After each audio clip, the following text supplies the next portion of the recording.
கந்தசஷ்டி விரதம் இன்னைக்கு டே 1.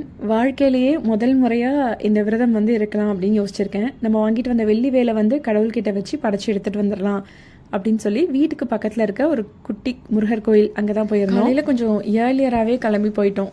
ஏன்னா நிறைய கோயில் கூட்டமாக இருக்கும்னாங்க. ஸோ இந்த கோயில் பெருசாக கூட்டம் இருந்து நான் பார்த்ததில்ல.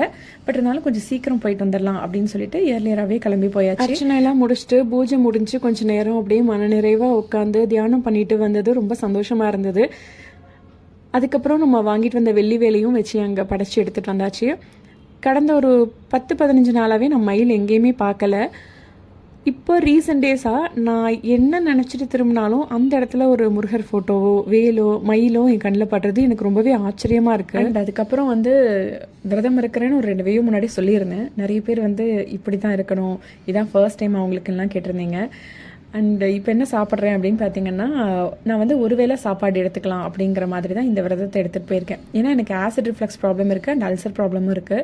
ஸோ இந்த மெடிக்கல் கண்டிஷன்லாம் வச்சுட்டு 100% நம்ம அந்த பால் பழம் ஃபாஸ்டிங்லாம் இருந்தோம், தண்ணி குடிக்காமல் இருந்தோம் அப்படின்னா ரொம்ப கஷ்டம். ஸோ அதனால் நான் ஒரு வேளை மட்டும் சாப்பிட்டு முருகருக்காக மனசில் நினச்சி சாமி கும்பிடலான்னு இருக்கேன். டெய்லி கோயிலுக்கு போகலான் இருக்கேன். பார்ப்போம் என்ன நடக்குது அப்படின்னு. ஓகே, நாளைக்கு இதே மாதிரி வேற ஒரு இன்ட்ரெஸ்டிங் vlogல உங்களை மீட் பண்ணுறேன். மறக்காமல் எனக்காக ஐடியா மட்டும் ஃபாலோ பண்ணி வச்சுக்கிறீங்களா? Okay, bye.